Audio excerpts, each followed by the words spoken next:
Assalamualaikum warahmatullahi wabarakatuh. Bismillahirrahmanirrahim. Alhamdulillahilladzi ja'alal islama tariqan sawiyya wa wa'ada lil mutamassikina bihi wa yanhauna al fasada makanan 'aliyya. Amma ba'du. Kaum muslimin yang dirahmati Allah, dalam sebuah buku yang berjudul Cahaya, karya Al-Imam Al-Habib Abu Bakar bin Hasan Al-Attas Az-Zabidi, disebutkan pernah terjadi dialog antara Allah Subhanahu wa Ta'ala dengan Nabi Allah Daud alaihi salam. Dalam dialog itu, Nabi Allah Daud alaihissalam bertanya kepada Allah Subhanahu wa Ta'ala. Kata Nabi Daud, "Ya Allah, nikmat apakah yang kecil di sisimu?" Allah Subhanahu wa Ta'ala menjawab, "Napas yang kami hirup sehari-hari adalah nikmat yang kecil di sisiku." Lalu nikmat apakah yang paling besar di sisimu ya Allah? Tanya Nabi Daud lagi. Allah pun menjawab, diciptakannya Nabi Muhammad sallallahu alaihi wasallam. Tak heran jika dalam sebuah hadis qudsi Allah berfirman, Laulaka ya Muhammad lama khalaqtal aflaq. Jika bukan karena engkau ya Muhammad, tidak akan aku ciptakan alam semesta ini. Subhanallah, napas yang kita hirup sehari-hari yang menjadi oksigen bagi kehidupan kita, yang tanpanya manusia tidak dapat hidup, bagi Allah Subhanahu wa Ta'ala adalah nikmat yang kecil yang diberikan kepada kita. Sedangkan nikmat terbesar yang Allah berikan kepada manusia adalah lahirnya junjungan kita Nabi besar Muhammad sallallahu alaihi wasallam, yang merupakan anugerah dan kado terindah bagi umat manusia dari Allah Subhanahu wa Ta'ala yang wajib kita syukuri. Allah Subhanahu wa Ta'ala berfirman dalam Al-Quran surat Ali Imran ayat 164. Laqad manallahu 'alal mu'minina idza ba'atsa fihim rasulah. Sungguh-sungguh Allah Subhanahu wa Ta'ala telah memberikan karunia bagi orang-orang yang beriman tatkala Dia mengutus bagi mereka seorang rasul. Timbul pertanyaan di benak kita, apa saja tugas yang diemban oleh makhluk yang begitu mulia, yakni Rasulullah Muhammad sallallahu alaihi wasallam? Allah Subhanahu wa Ta'ala berfirman dalam Al-Quran surat Al-Ahzab ayat 45-46. Ya ayyuhan nabi, inna arsalnaka syahidan wa mubasyiran wa nadhira wa da'iyan ilallahi biiznihi wa sirajan munira. Hai Nabi, sesungguhnya kami mengutusmu untuk jadi saksi dan pembawa kabar gembira dan pemberi peringatan, dan untuk jadi penyeru kepada agama Allah dengan izinnya, dan untuk jadi cahaya yang menerangi.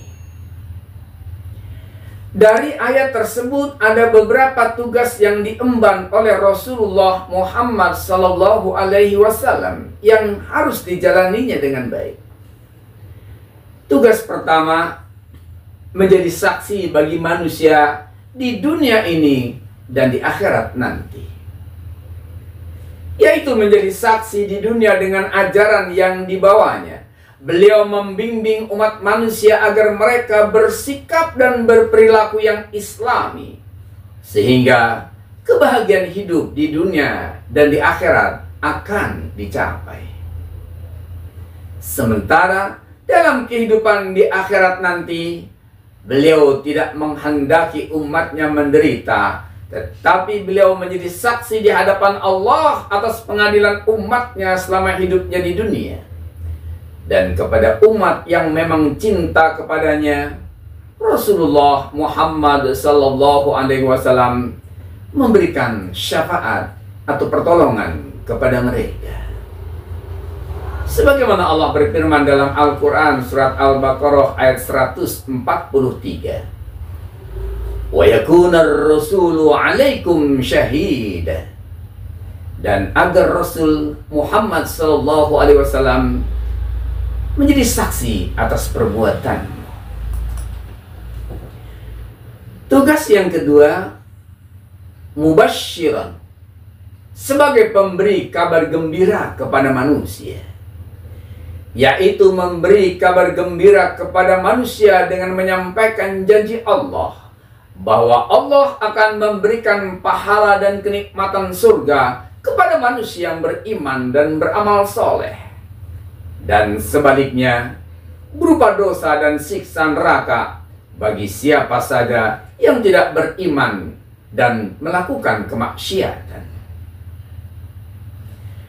Kemudian tugas yang ketiga adalah nazir, sebagai pemberi peringatan, yaitu memberi peringatan kepada manusia dengan menunjukkan adanya dua jalan, yaitu jalan yang baik yang berujung pada kebahagiaan hidup di dunia dan di akhirat, dan jalan yang buruk yang berujung pada kesengsaraan hidup.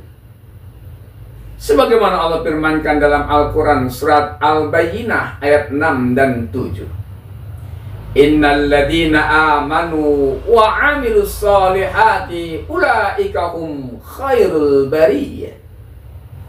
Sungguh orang-orang yang beriman dan mengerjakan kebajikan, mereka itu adalah sebaik-baiknya makhluk. Jazaohum inda rabbihim jannatu adnin tajri min tahtihal anhar khalidina fiha abada. Balasan bagi mereka di sisi Tuhan ialah surga Aden yang mengalir di bawahnya sungai-sungai. Mereka kekal di dalamnya untuk selama-lamanya. Sedangkan neraka itu sangat pedih siksaannya.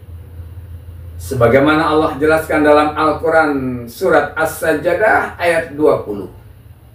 Fa'ammal ladina fasaku fama'wahumun nar kullama aradu ay yakhruju minha u'idu fiha wa qila lahum zuqu azaban nar alladhi kuntum bihi tukazzibun. Dan adapun orang-orang yang fasik atau kafir, maka tempat kediaman mereka adalah neraka. Setiap kali mereka hendak keluar darinya, mereka dikembalikan lagi ke dalamnya. Dan dikatakan kepada mereka, rasakanlah azab neraka yang dahulu kamu dustakan.